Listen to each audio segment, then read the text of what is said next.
నమస్తే టిఆర్ నిజం. నేను మీ తాళ్ళపల్లి రమేష్. ఈరోజు మార్నింగ్ న్యూస్కు స్వాగతం. అన్ని పేపర్లోని ప్రధాన వార్తలు ఒకసారి చూసుకుందాం. అందులో భాగంగా నిన్న బీఆర్ఎస్ పార్టీ నుంచి పెద్ద ఎత్తున నిరసన వ్యక్తమైంది. దానికి సంబంధించి అడుగడుగున పోలీసులు మమ్మల్ని అడ్డుకున్నారు. నీటి ప్రాజెక్టులను కాంగ్రెస్ ప్రభుత్వం పట్టించుకుంటలేదు, నిర్వీర్యం చేస్తూ ఉన్నారు. కాళేశ్వరం ప్రాజెక్టు ఒక దేశానికి ఆదర్శంగా నిలుస్తున్నది. కానీ ఈ ప్రాజెక్టులను కాంగ్రెస్ ప్రభుత్వం విస్మరించింది. కాళేశ్వరం ప్రాజెక్టు నింపాలి అని చెప్పేసి చెప్తా ఉన్నారు. దీనికి సంబంధించి మంత్రి ఉత్తమ్ కుమార్ రెడ్డి గారు కూడా ఒక విషయాన్ని లేవనెత్తిండు. అదేంటంటే కాళేశ్వరాన్ని నింపితే మేడిగడ్డ కూలిపోతుంది, ఇది ఆమోదయోగ్యం కాదు అని చెప్పేసి ఆయన చెప్తా ఉన్నాడు. అది ఒకసారి ఏం జరిగింది, అసలు ఇది నిజమా అబద్ధమా? మేధావులారా, ఇప్పుడు మీరు బయటికి రావాల్సిన వ్యవస్థ అయితే ఆసన్నమైంది. ఎందుకంటే తెలంగాణ ఉద్యమంలో కూడా మేధావులంతా కలిసి తెలంగాణ జేఏసీ అని చెప్పేసి ఒక కార్యక్రమాన్ని ఏర్పాటు చేసి మొత్తం గడప గడపకు తిరిగి తెలంగాణ ఆవశ్యకత గురించి చెప్పినటువంటి మేధావులంతా ఈరోజు మౌనం వహిస్తే మరి పార్టీలు రాజకీయాలు కాదు, ఈరోజు ప్రజాపాలన అని చెప్తా ఉన్నారు. ప్రజల కోసం గత ప్రభుత్వం పనిచేసిందని చెప్తా ఉన్నారు. ఏది నిజం ఏది అబద్ధం ప్రజలకు తెలియజేయాల్సిన అవసరం లేదు. ఎందుకంటే రాజకీయాలను పక్కన పెట్టి రాష్ట్రాన్ని ముందు ప్రాసెస్లో నడిపించేటువంటి మేధావులు ఒకసారి మౌనం వీడి బయటికి రావాల్సిన అవసరం ఉన్నది. ఇక ఒకళ్ళ పార్టీ అధికారం మా పార్టీ అధికారం వస్తుంది అని అంటాడు. లేదు మీరంతా దొంగలరా నాయన, మీరు రాష్ట్రాన్ని దోసుకుని లేదులేరా బాబు మీరే దోసుకున్నారని చెప్పి ఒకరినొకరు తిట్టుకుంటా ఉన్నారు. ఇది మొత్తం వ్యవస్థ అంతా ఏమవుతా ఉన్నది. ఒక్కొక్కరు చదువుకొని సంవత్సరాల కొద్ది చదువుకొని ఐఏఎస్లు ఐపీఎస్లు మేధావులుగా ఉండి యూనివర్సిటీలలో చదువుకున్నటువంటి మీరంతా మౌనం వహిస్తే ఈ రోజులు ప్రజలంతా అగమ్య గోచరంగా తయారవుతారు. కాబట్టి దీని గురించి మీరు ఒకసారి ఆలోచన చేయాలని చెప్పేసి టీఆర్ నిజం నుంచి గుర్తు చేస్తా ఉన్నాం. దీనికి సంబంధించినటువంటి ప్రధాన వార్త ఒక పేపర్లో చూద్దాం.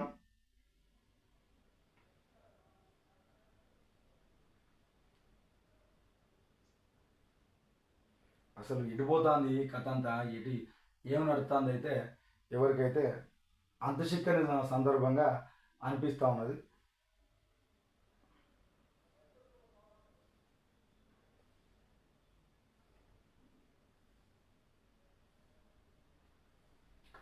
మంత్రి ఉత్తమ్ కుమార్ రెడ్డి గారు చెప్తా ఉన్నాడు, కట్టింది కూల్చింది బీఆర్ఎస్ఏ, కమిషన్ల కోసం కాళేశ్వరం ప్రాజెక్టు 3 బ్యారేజీలకు ముప్పు ఉంది, కాపాడేందుకు కాంగ్రెస్ చర్యలు చేపట్టింది, వచ్చే జూలై వరకు ప్రాజెక్టు పునరుద్ధరిస్తామని చెప్పేసి మంత్రి ఉత్తమ్ కుమార్ రెడ్డి చెప్తా ఉన్నాడు. బీఆర్ఎస్ నేతలకు ఇంజనీరింగ్ పై అవగాహన లేదు, పంపులను ఆన్ చేయాలనడం అవివేకం అని చెప్పేసి చెప్తా ఉన్నాడు.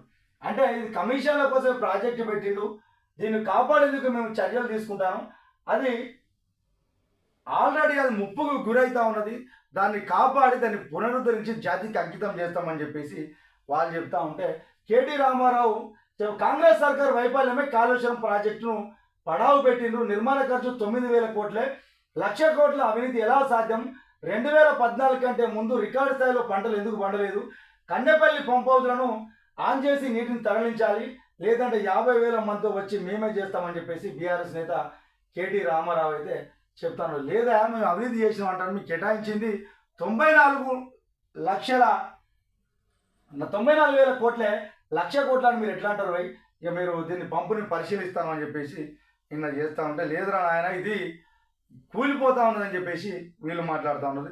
ఇది కేసీఆర్ చేసిన పాపం, ప్రతి రైతు కాళ్ళు మొక్కిన పాపానికి ప్రాయశ్చిత్తం లేదు అని చెప్పేసి శ్రీధర్ బాబు అంటా ఉన్నాడు. ఏంటంటే ఇది కమిషన్ల కోసమే చేసారు కాబట్టి ఇది కేసీఆర్ రైతుల కాళ్ళు మొక్కినా కూడా తప్పు లేదని చెప్పేసి మంత్రి శ్రీధర్ బాబు చెప్తా ఉన్నాడు. కాళేశ్వరం ఎత్తుతల పథకంలో జరిగిన నిర్మాణ లోపాలను దాచిపెట్టి ప్రజలను రైతులను తప్పుతో పట్టించే ప్రయత్నం చేస్తుందని చెప్పేసి మంత్రి ఉత్తమ్ కుమార్ రెడ్డి అన్నాడు. నిన్న ఆదివారం సచివాలయం నిర్వహించిన మీడియా సమావేశంలో మాట్లాడుతూ మేడిగడ్డ అన్నారం సింధిల బ్యారేజీలోని కన్నెపల్లి పంప్ హౌస్ను ప్రారంభించి నీటిని ఎత్తిపోయవచ్చని చెప్పేసి బీఆర్ నేతలు ప్రచారం చేస్తున్నారు, అది అవాస్తవం అని చెప్పేసి పంపులు ఆన్ చేయడం సాధ్యం కాదు, అసలు చేయలేం, శాస్త్రీయ పునరావాసం పూర్తయ్యే వరకు 3 బ్యారేజీలను నిర్మించరాదని చెప్పేసి జాతీయ డామ్ భద్రతా సంస్థ స్పష్టంగా ఆదేశించింది, ప్రజల ప్రాణాలను ప్రమాదంలో పెట్టే నిర్ణయం ప్రభుత్వం ఎప్పటికీ తీసుకోలేదని చెప్పేసి కాళేశ్వరం సమస్యను రాజకీయ కోణంలో కాకుండా ఇంజనీరింగ్ కోణంలో చూడాలని చెప్పేసి మంత్రి ఉత్తమ్ కుమార్ రెడ్డి చెప్తా 3 బ్యారేజ్లను పునాదులను పటిష్టతపై జాతీయ డ్యామ్ సేఫ్టీ అథారిటీ అనుమానం వ్యక్తం చేసింది అని చెప్పేసి చెప్తారు. దీనికేమో ఏం లేదా, ఇది మీరు పంపించవచ్చా, 1,00,000 టీఎంసీల నీరు వృధా అవుతున్నాయని చెప్పేసి ఆయన చెప్తా ఉన్నాడు. ఆయన మాటల్లో కూడా ఒకసారి మనం విందాం. నిన్న జరిగినటువంటి సందర్భాలు మొత్తం ఒకసారి ఆలోచించుకుంటే అసలు ఏమవుతుంది, ఎట్లా పోతుందో మనకు క్లియర్గా ఒకసారి చూసే ప్రయత్నం అయితే చేద్దాం. దీనికి సంబంధించి కేటీ రామారావు గారు ఒక విషయాన్ని చెప్తా ఉండదు, ఒకసారి మనం విందాం. మీకు ఒక చిన్న ఐడియా చెప్తాను, ఒక చిన్న మాట చెప్తా. తుమ్మిడిగట్టి ప్రాజెక్టు ప్రాణహిత చేవెళ్ళ పెట్టినప్పుడు, తుమ్మిడిగట్టి దగ్గర సోర్స్ పెట్టినప్పుడు మొత్తం స్టోరేజ్ నిల్వ సామర్థ్యం ఎంత అయ్యే ప్రాజెక్ట్ అంటే 16 టీఎంసీలు మాత్రమే. దాన్ని 142 టీఎంసీలకు పెంచింది కేసీఆర్ ప్రభుత్వం. మల్లన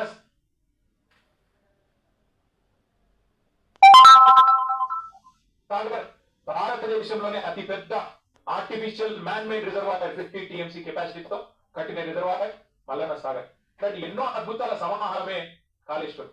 అందులో ఒక్క బ్యారేజ్లో 370 పైచీలకు పిల్లర్లునే 3 బ్యారేజీలు కలిపితే ఒక్క బ్యారేజ్లో 2 పిల్లర్ల కాడ కొంత కుంగుబాటు వచ్చింది. సరే, అందులో కూడా లంగతనం ఉందనేది మా అందరి అనుమానం.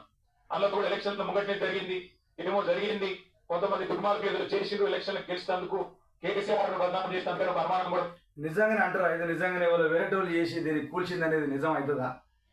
సరే, అంత పెద్ద ప్రాజెక్టు ఏర్పాటు చేయడంలో అక్కడక్కడ చిన్న లోటుపాట్లు ఉంటాయని చెప్పేసి అంటే ఎవరన్నా అంత బాగుంటుంది, కానీ ఎవరికి అవసరం అని చెప్పేసి దాన్ని కూల్చేస్తారే. ప్రజలను మభ్య పెట్టవద్దు, ఏమున్నా కూడా నిజాలు మాట్లాడాలని చెప్పేసి ఒకసారి గమనిస్తూ ఉంటారు. వాస్తవం ఏంటి అంటే ఎక్కడైతే 2 పిల్లర్లు కుంగినాయో ఆ 2 పిల్లర్లు లేదా మొత్తం బ్లాక్ దాన్ని మొత్తం తీసేసి మధ్యలో కట్టినా అయ్యే ఖర్చు 400 కోట్లు, కేవలం 400 కోట్లు మాత్రమే. ఆ బ్లాక్ మొత్తం కట్టినా అందులో రూపాయి కూడా మన ప్రజల మీద పడేది లేదు. మరి ఇక్కడనేమో మంత్రి ఏమో ఇది కడితే ప్రమాదం అనేది చెప్తా ఉన్నాడు. అక్కడ దానికి సంబంధించినటువంటి ఇంజనీరింగ్ వ్యవస్థ మొత్తం కడితే ప్రమాదం ఉంటుంది, ప్రజల ప్రాణాలకు ప్రమాదం ఉన్నదని చెప్పేసి మంత్రి గారు అన్నారని చెప్పేసి వార్తలు వస్తాయి. మరి ఎల్ఎన్టీ అనే సంస్థ ముందుకు వచ్చింది, చెప్పింది ఆ 400 కోట్లు మేము కట్టిన ప్రాజెక్ట్ నుంచి డిఫెక్ట్ క్లారిటీ పీరియడ్ ఉన్నది, మొత్తం పైసలు మేము పెడతాం, మేము కడతాం, మాకు అవకాశం ఏంటి అంటే ఇప్పటికి 30 నెలలు అయిపోయాయి, 31 నెలలు అయిపోయింది. 31 నెలలు అయిపోయినా కనీసం ఒక అడుగు ముంగట పడలే. ఇవాళకి కూడా ఒకటే పట్టుకున్నాడు, కాళేశ్వరం కూలేశ్వరం అయిపోయింది, కాళేశ్వరం కూలేశ్వరం అయిపోయింది అని చెప్పి పనికి మాలిన మాటలు, అసలేని విమర్శలు తప్ప ఇంకొకటి ఏమి కాదు. ఇక్కడ ఒక చిన్న మీకు ఒక చిన్న ఐడియా చెప్తాను, ఒక చిన్న మాట చెప్తా. తుమ్మిడిగట్టి ప్రాజెక్టు ప్రాణహిత చేవెళ్ళని పెట్టినప్పుడు, తుమ్మిడిగట్టి దగ్గర సోర్స్ పెట్టినప్పుడు మొత్తం స్టోరేజ్ నిల్వ సామర్థ్యం ఎంత అయ్యే ప్రాజెక్ట్ అంటే 16 టీఎంసీలు మాత్రమే. దాన్ని 140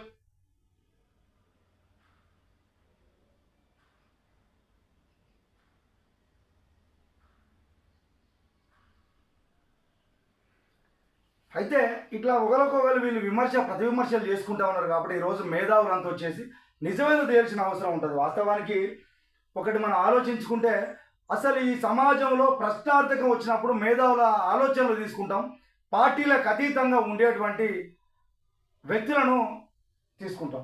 కానీ ఈరోజు వ్యవస్థ మొత్తం ఎట్లా తయారైపోయింది అంటే ఎవరికి నచ్చిన విధంగా వాళ్ళు మాట్లాడుకునేటువంటి అవసరం ఏర్పడ్డది.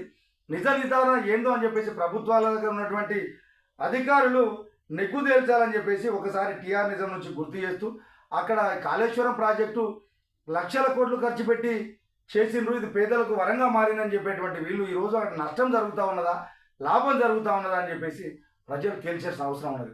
ఇంకోటి కూడా కేటీ రామారావు గారి విషయం చెప్పే, ఇక దీన్ని వాళ్ళు కూల్చేయడానికే ప్రయత్నం చేసి 20 ఎలక్షన్ ముందట మా బదనాం చేయడానికి అంటాడు. అంత పెద్ద ఇంట్రెస్ట్ ఇవ్వకుండా సరే ఇది రాజకీయ దృక్పథంతో మాట్లాడిన మాటల్లాగా అనిపిస్తూ ఉన్నాయి. కాబట్టి మేధావులే ముందుకు వచ్చేసి దీనిపైన ఒక కులంకుశమైన అవకాశం కల్పించాలని చెప్పేసి, ప్రజలకు న్యాయం చేయాలని చెప్పేసి, ప్రభుత్వానికి అండగా ఉండాలని చెప్పేసి, ప్రజాధనాన్ని వృధా కాకుండా మీ ఆలోచన విధానాలు పనిచేయాలని చెప్పేసి టీఆర్ నిజం నుంచి గుర్తు చేస్తాను.